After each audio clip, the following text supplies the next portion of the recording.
we'll just portion it out over. Yeah, I'm almost finished anyway. So, okay. So, faculty who cannot, but regardless of this, faculty who can't demonstrate AI fluency can't credibly teach someone about AI fluency, and so sustained professional development is not just supplementary to curriculum.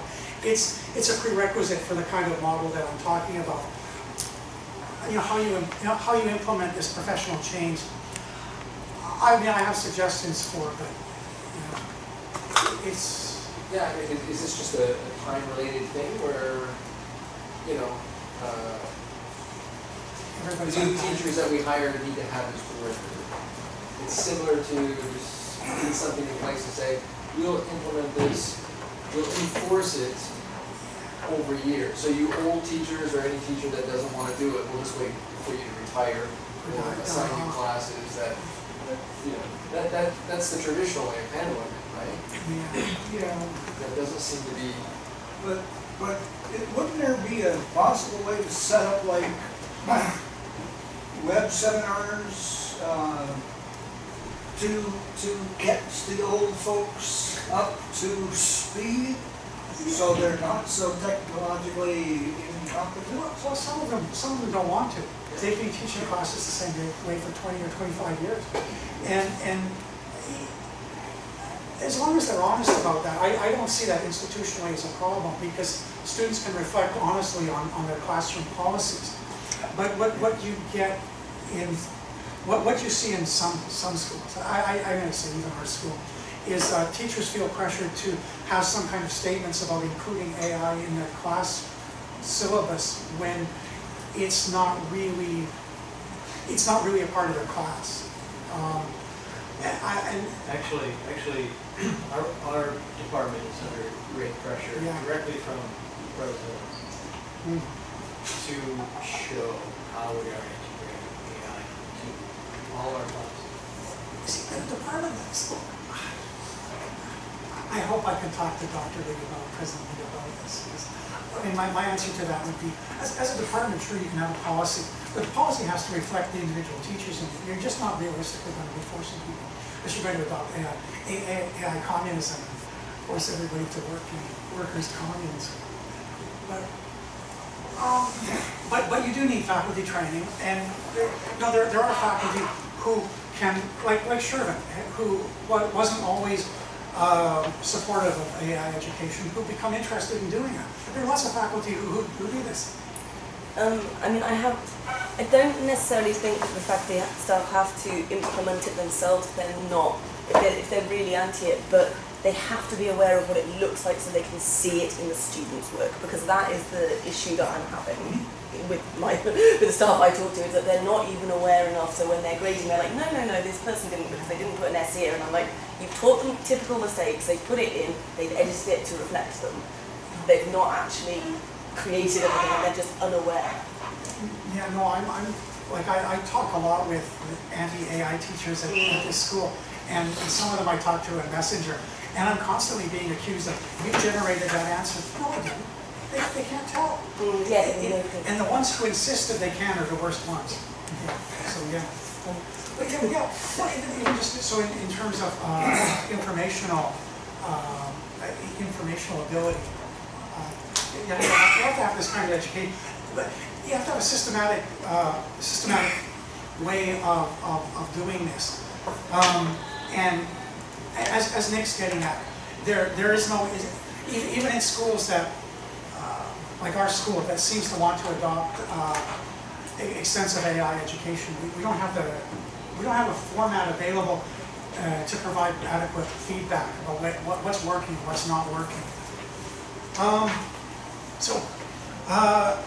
But reaching my conclusion here, the most convincing evidence of effectiveness is knowledge.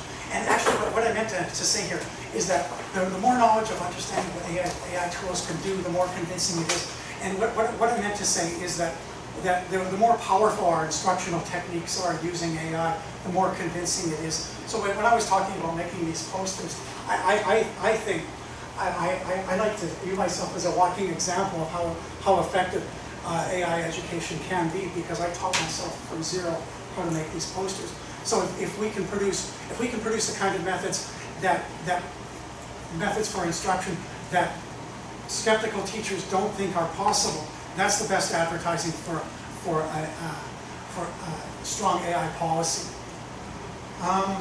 So the greatest obstacles to implementing this plan are not things like teachers who are hesitant to adopt AI, but their greater concern is faculty and departments paying only lip service to the idea of AI use, and administrators who think of AI as just an institutional decoration. Conclusion. So where are we already with the AI-Bilingual Professional? Well, I think we're working on powerful teaching methods. I'm very convinced of this from my own experience, and I think each of us are. And I think we're developing a discourse of how to communicate what's needed. And I think we more or less have a roadmap of what's needed. But what do we still need? We still need institutional will to do more than look AI. And we need a new understanding of what success is and how it can be measured. And institutional mechanisms to provide feedback on that sense of success. Many years, there's a quote from Filippo Marinetti. Yeah, John's head pops up.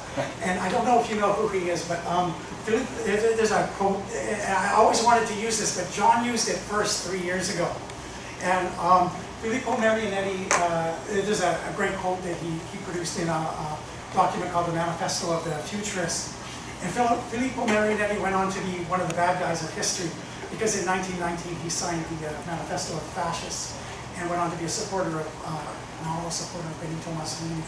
So I can't use that quote anymore, because do you remember using it? Which one? Something about the one about move quickly into the future. Oh, okay. From the Manifesto of the Future. Yeah. Well, they equated speed to them. Yeah. So I have another quote. The system does not and cannot exist to satisfy human needs, and instead it is human behavior that has to be modified to fit the needs of the system. This is the other end of the equation. So there's Marinetti writing in the 1910s this unbridled optimism about the adoption of technology. And in this case, we have somebody you may also know, Dr. Theodore Kaczynski, who's better known by another name of the Unabomber, and one of the great serial killers of the last century. And he wrote this in the Unabomber Manifesto. So he's the other end of the spectrum. So Marinetti, unbridled optimism, and Kaczynski, unbridled pessimism. But what I'm trying to say is you don't have to choose between the two. We don't have to.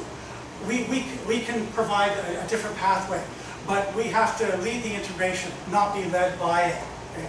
The institutions that define the next generation of international academic standards will be those that acted not with the fastest adoption of methods, but with the most thoughtful framework. And I've suggested here today the AI-Bilingual Professional fluent in English and in the grammar of human-AI collaboration is that standard. That's it. So, Joe, you're the